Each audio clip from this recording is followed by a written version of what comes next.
Friends, మీకు ఈ video నచ్చితే లైక్ చేయండి, సబ్స్క్రైబ్ చేయండి. భూమి బాగి ఇద్దరు అక్కడ దీపాలు పెడుతూ ఉంటే అప్పుడే అమర్ మిస్సమ్మ ఇదిగో వాటర్ తాగు అని అమర్ ఇస్తూ ఉంటాడు. అప్పుడే బాగి ఆ వాటర్ని తాగుతూ ఉంటుంది. అమరే రుహ్మ బాగి అంటే బాగానే ప్రేమ ఉంది అని భూమి అనడంతో అదేం లేదు, తను ప్రొద్దున్న నుండి ఫాస్టింగ్ ఉంది కదా, ఏదో ఫార్మాలిటీ కోసం ఇలా వాటర్ ఇచ్చాను అని అమర్ చెబుతాడు. ఆ ఫార్మాలిటీనే మా ఊళ్ళో ప్రేమ అని అంటారు అని భూమి అంటుంది. ఏ తైతక్క, ఎందుకు వాళ్ళిద్దరిని నీ మాటలతో అలా ఇబ్బంది పెడుతున్నావు అని గగన్ అంటాడు. నేనేం ఇబ్బంది పెట్టాను అని భూమి అంటుంది. అసలు మా భూమితో ఎలా వేగుతున్నారండి అని భాగ్య అడుగుతూ ఉంటే, అయ్యో మామూలుగా వేగటం లేదు, మేము మా అందరినీ తకదింత ఆడిస్తూ ఉంటుంది అని గగన్ అంటాడు. ఏవండి, ముందు మీరు దీపాలు వెలిగించండి, తర్వాత మేం వెలిగిస్తామని బాగి అంటుంది. పిల్లలు రండి రండి అని బాగి పిలవడంతో పిల్లలు కూడా పరిగెత్తుకుంటూ అక్కడికి వస్తారు.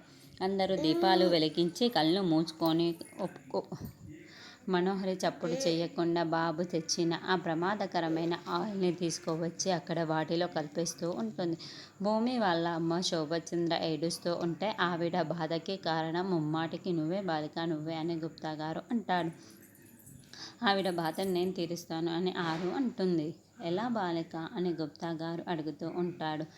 రండి గుప్తా గారు నాతో అని గుప్తా గారు ఆరు ఇద్దరు కూడా శోభచంద్ర దగ్గరికి వెళ్తారు. చూడండి, ఆ దేవుని దయ వల్ల నాకు స్పర్శ శక్తి వచ్చింది. నా స్పర్శ శక్తిని నీకు ఇస్తాను. నీ కూతుర్ని మంచారా తాకి మీరు ఆ సంతోషాన్ని అనుభవించండి అని ఆరు అంటుంది.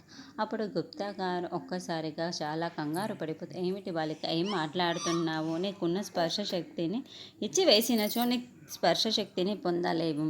ఒక్కసారి ఇచ్చివేసి ఉంటే మళ్ళీ నీకు ఎప్పటికీ తిరిగి రాదు అని గుప్తా గారు అంటాడు. పర్వాలేదు, అయితే ఆవిడకి నా స్పర్శ శక్తిని ఇచ్చేస్తాను గుప్తా గారు అని ఆరు అంటుంది. ముఖ పరిచయం కూడా లేని నాకు ఎందుకమ్మా నువ్వు ఈ సహాయం చేయాలనుకుంటున్నావు అని శోభచంద్ర అడుగుతూ ఉంటుంది. ఒక తల్లిని బిడ్డని కలపడం కంటే అదృష్టం వేరేది ఏముంటుంది చెప్పండి.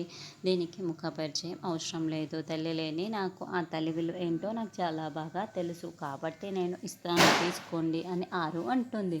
బాగా ఆలోచించుకొని చెప్పుము బాలిక అని గుప్తా గారు అంటారు. తల్లిని బిడ్డని కల్పలేని శక్తి ఉన్నా లేకపోయినా ఒకటే అని గుప్తా గారు, కాబట్టి ఇచ్చి వేయండి, ఆ శక్తులన్నీ ఆవిడకు వచ్చేలా చెయ్యండి అని ఆరు అంటుంది. అలాగే బాలిక, నీకున్న శక్తులన్నీ ఆవిడకు వచ్చేలా చేస్తాను. చూడు బాలిక, నువ్వే కన్న తల్లివని నువ్వు ముమ్మాటికి కూడా నిజం చెప్పరాదు. ముఖానికి నీ జీడ చెంగుల్ని అడ్డుగా పెట్టుకొని ఆ బాలిక ముందు ఎట్టి పరిస్థితుల్లోనూ నువ్వే తల్లివన్న నిజం తెలియకూడదు అని గుప్తా గారు అనడంతో అలాగే అని శోభచంద్ర అంటుంది. మీరు జగన్నాథుని ముందు నిల్చొని ఆ శక్తుల్ని ఇచ్చేలా చేస్తాను, రమ్ము బాలిక రమ్ము అని గుప్తా గారు చెబుతారు. అలా ఆరు తన చేతుల్ని శోభచంద్ర చేతుల్లో పెట్టడంతో ఆరు శక్తులన్నీ కూడా శోభచంద్రకి ట్రాన్స్ఫర్ అయిపోయినట్టు మనకు చూపిస్తూ ఉంటారు. ఇప్పుడు నువ్వు శక్తులన్నింటినీ పొందావు బాలిక అని గుప్తా గారు చెబుతారు. అప్పుడే శోభచంద్ర అక్కడున్న ఒక పువ్వును తాకి స్పర్శశక్తి వచ్చిందా లేదా అనేది చెక్ చేసుకుంటూ ఉంటుంది. అలా స్పర్శశక్తి రావడంతో చాలా చాలా సంతోషపడుతూ ఉంటుంది. తర్వాత బాగి భూమి పిల్లలు ఒక చోట కూర్చొని ఉంటారు. అప్పుడే పిల్లలు మనోహరి పెట్టిన ఆ ప్రమాదకరమైన ఆయిల్ బాటిల్స్తో ఆడుకుంటూ ఉంటారు.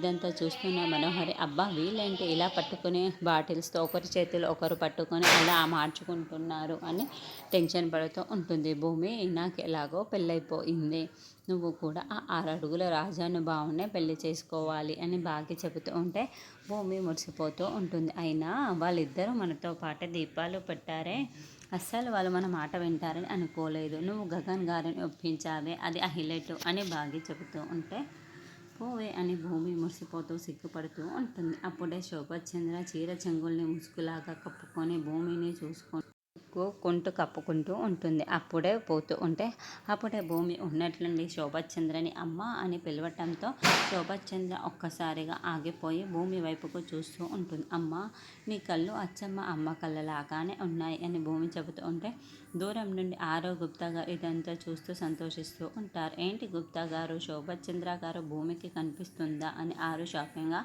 అడుగుతూ ఉంటే, నువ్వు నీ చెల్లికి కనిపిస్తావు కదా, అటులనే నీ శక్తులన్నింటి ఆమెకు ధారపోసావు కాబట్టి భూమికి కూడా శోభచంద్ర గారు కనిపిస్తారు అని గుప్తా గారు చెబుతారు. నీ పేరేంటమ్మా అని శోభచంద్ర అడగటంతో నా పేరు భూమి అమ్మ అని భూమి అలా చాలా బాగుందమ్మా నీ పేరు అని చాలా సంతోషపడుతూ ఉంటుంది. అమ్మ నాకు ఒక సహాయం చేస్తారా? నాకు అమ్మ లేదమ్మా, నాతో కలిసి మీరు కూడా ఈ దీపాలని వెలిగిస్తారా అని భూమి అడుగుతూ ఉంటుంది.